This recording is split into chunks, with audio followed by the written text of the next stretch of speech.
makes you so sick at heart that you can't take part. You can't even passively take part. Britain has made some changes to its travel rules and COVID restrictions, and I'm making a video about this because, well, it affects me. The reason why I'm not in Britain right now is precisely because of these restrictions. So let's see how things work and what they're going to change. So as it stands, Britain has a traffic light system of green, amber, and red countries. The green countries have no restrictions whatsoever. The amber ones, you have to quarantine for 10 days in whatever location that you choose. It could be, friends, family, whatever, just a same place for 10 days. And you have to take a pair of COVID tests during that time. After that, you're fine. And red list countries, you can't travel at all unless you are a British national or a legal resident. And if you do travel, you will have to stay 10 days in a quarantine hotel, which costs over £2,000, which is ridiculous. And that's the reason why I'm not going back while this restriction is in place. So let's look at what they changed. So the first thing they changed is the amber list is gone, which is fine. So now there's only red and green. That's great. And they added 8 more countries to the green list, or rather they removed 8 countries from the red list. And we're gonna show you which countries they are and why they've been moved from that list. And yeah, so the red list is 11 nights actually in a quarantine hotel at a cost of £2,285, which will get you a rather decent hotel anywhere in the world. So if you ask me where I'd rather stay, in a freaking depressing quarantine hotel, next to Heathrow, or just go anywhere else where I could spend that money on an awesome holiday, yeah, it's kind of a no-brainer, isn't it? So let's look at the countries that have been moved. So, the logic is this is a pandemic. And so all your travel restrictions, any policy related to traveling, has to be guided by science. You're basically arguing that you are not letting certain people in because they are in a country where COVID is rampant and there is a risk that those travelers will bring COVID into the country. That is the logic, isn't it? Well, clearly the countries that are on the red list and that are been moving away from it, out of it, don't necessarily obey this logic. So let's look. So the two premises of why they've been moved out have nothing to do with COVID at all. And they have more to do with cultural contacts in the UK and travel. So let's see the countries. Bangladesh. So Bangladesh, obviously a very big Bangladeshi community in Britain. Egypt. Not necessarily a huge Egyptian community in Britain, but a very important travel destination. Kenya. Also not a big community, but also a very big travel destination. Maldives, tiny country, massive holiday destination. So all of this is geared towards basically British people being able to go to those countries and back without any restrictions. Oman. Also don't think there's much of an Omani community. Maybe there's some travel. I don't know. I suspect most of the Gulf countries are doing pretty fine with COVID right now. Pakistan, very, very big British Pakistani community, obviously. What else? Sri Lanka, also very big Sri Lankan community. And Turkey, also both relatively big community in Britain as well as an important travel destination. So all of these, like I said, have more to do with these cultural linkages between them and travel linkages to Britain. Because let's look at their state of COVID.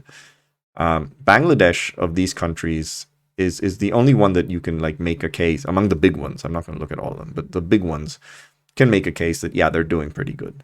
So there's a scientific case for Bangladesh. But let's look at Pakistan. Pakistan is not doing that well. They're improving slightly, but they're still in the midst of a wave. Let's look at Turkey. Turkey's also in the midst of a wave, and their cases are going up. So, from a pure, what you really want to do is contain the possibility of travelers from these countries bringing COVID back in, there is no case for letting Pakistan and Turkey in.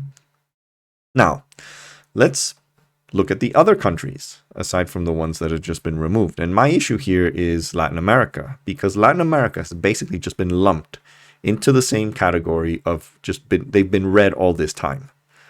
And there is no distinction over whether they're doing good with COVID or not. And this is, I must say, a bit racist, because you can't just lump an entire region of the world, put them all in the undesirable category, and then just pretend that this is based on science when it's not. And I should add, Mexico is a bit of an exception. Mexico was not on the red list until quite recently. In fact, shortly before I was planning to travel, which is why I changed my travel plans. I should be in Britain right now. But anyway, I will be honest. From a purely scientific perspective, from a facts-based perspective, I don't think Mexico still has a case to be on the green list. We're improving pretty well from our last wave, but still we're only about halfway there until from pre-wave levels. So I would still say that we're not deserving to be on the green list. I will admit that. But let's look at the other Latin American countries, like Brazil. Brazil is doing pretty damn well. That's the best that they've been since late 2020. So what's the argument? They're doing better than Turkey and Pakistan. So why are they not moving into the green list? Let's look at Argentina. Argentina is doing really damn well. They're at a better position right now than from the start of the pandemic. Let's look at Colombia. Colombia is also doing pretty damn well.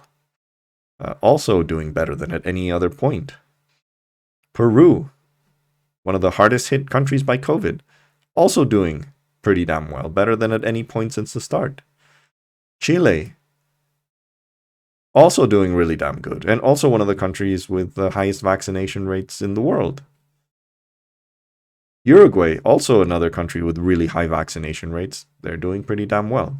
So why are all these countries not on the green list? It's insane. This is not a list that really obeys science at all. And the reason is obvious.